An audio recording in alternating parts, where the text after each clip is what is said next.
my dear friends. Welcome to Barnstorming with Jason Ringenberg, the December 2022 edition. Merry Christmas, Happy New Year, Happy Holidays, Happy Hanukkah to you all. Today I'm going to sing and analyze one of my Christmas compositions, Eat Your Fruitcake. It was on the 2013 Christmas on the Farm with Farmer Jason record, produced by Peter Cooper and Tom Jutz. Before I do this, though, I'm going to tell you a little bit about the history of giving fruitcake at Christmas time. In the 18th century, George Frederick Handel was working on his masterpiece, The Messiah. He thought he had it finished, so he decided to play it for King George II, the most powerful human being on the planet, the King of England. Now, when he played it for George, he thought he had a winner. George was sort of non-committal, went home and thought about it, and honestly felt that it wasn't all there. There was something missing in the song. There was something missing in the piece.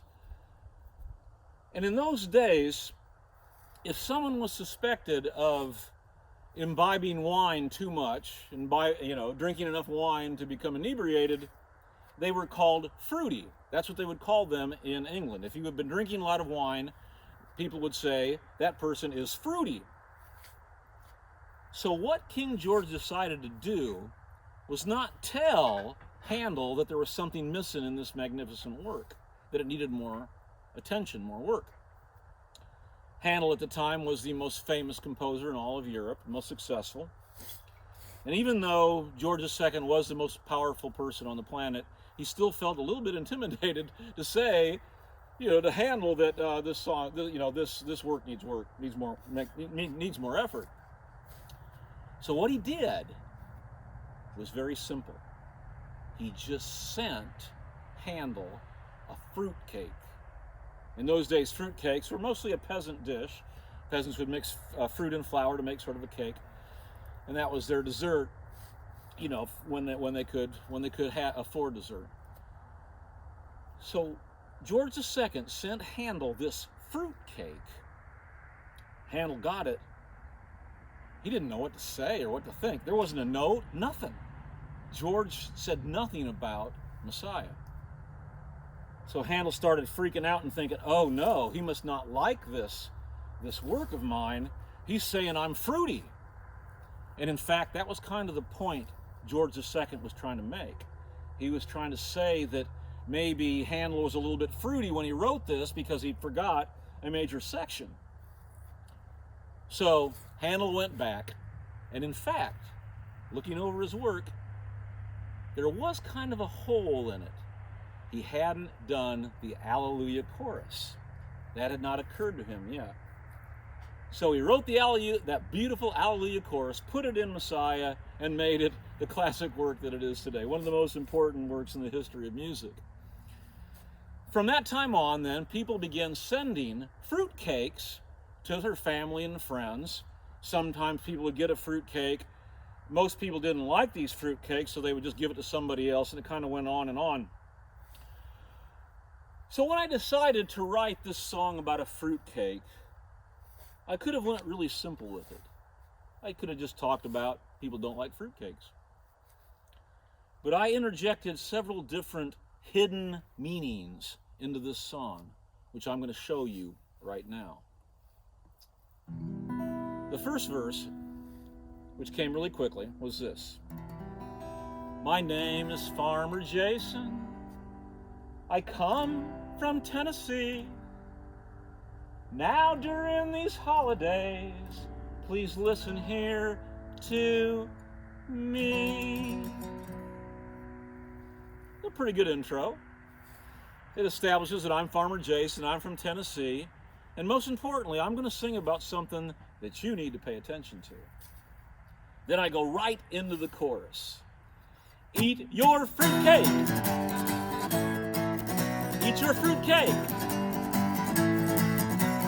Everybody gets them, then throws them in the trash. If we keep on doing this, our landfills will not last. Eat your fruitcake. So there you go. This isn't just a regular old Christmas song. this song also has an ecological message. If we keep on doing this, our landfills will not last. So, then we have another concept weaved into this little song here, another hidden meaning. The second verse, and this was the only extra verse I had at the time. There was only 2 verses to the song.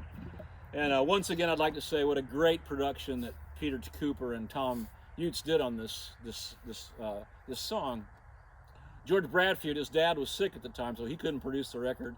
Peter and Tom stepped in and did a magnificent job. This song here has really, really great counterpoint melodies, and he brought in these different choruses of singers, great steel parts. It's really a magnificent production. So anyway, the second verse that is the recorded version of this song goes like this. It's sort of the last verse. The song is almost over, so listen carefully. Eating all those fruitcakes will set a landfill free. I drive home that landfill line again. It's ecologically important to eat your fruitcakes, just don't throw them away. So after we recorded this song, I started thinking as I was singing this song live to people in my Farmer Jason concerts during Christmas shows, that like Handel, I began to feel that something was missing in the song. There was a verse missing. I felt like I was on the cusp of greatness with this song. I felt if I gave it a little more attention, maybe one more verse, I could take this song over the top and it would get into that level, let's say, Stairway to Heaven is, or Like a Rolling Stone, or American Pie. So I came up with another verse of this song. A verse that brings people together, that shows the commonality of the human spirit. It shows that we can all agree in this time of great division on one thing. Fruitcakes taste so horrid. We all agree on this. Still, it seems so wasteful to just leave it on your dish.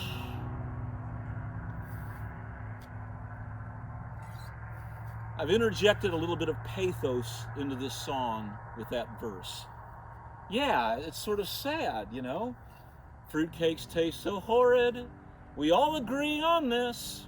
That's sort of a positive line.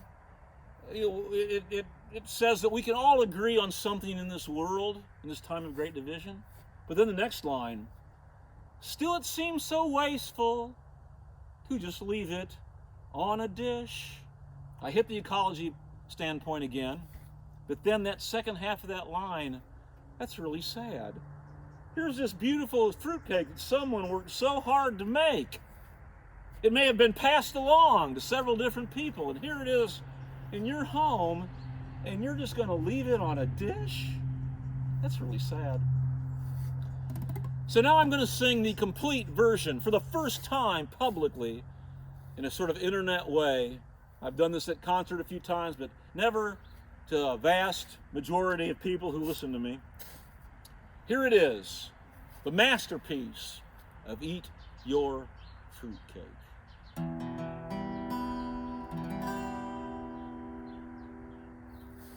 My name is Farmer Jason. I come from Tennessee. Now during these holidays, please listen here to me. Eat your fruitcake. Eat your fruitcake. Everybody gets them and throws them in the trash. If we keep on doing this, our landfills will not last. Eat your fruitcake. Eat your fruitcake.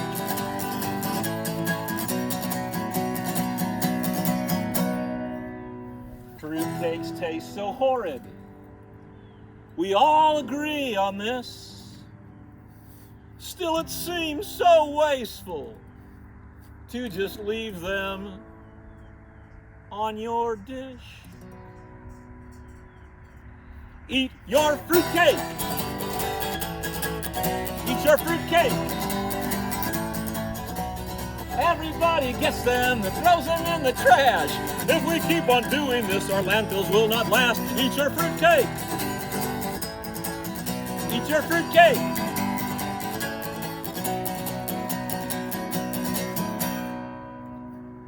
This song is almost over, so listen carefully. Eating all your fruitcake will set a landfill free. Eat your fruitcake. Eat your fruitcake. Everybody gets them and throws them in the trash. If we keep on doing this, our landfills will not last. Eat your fruitcake. Eat your fruitcake. Everybody gets them and throws them in the trash. If we keep on doing this, our landfills will not last. Eat your fruitcake. Eat your fruitcake. Eat your fruitcake. Eat your fruitcake.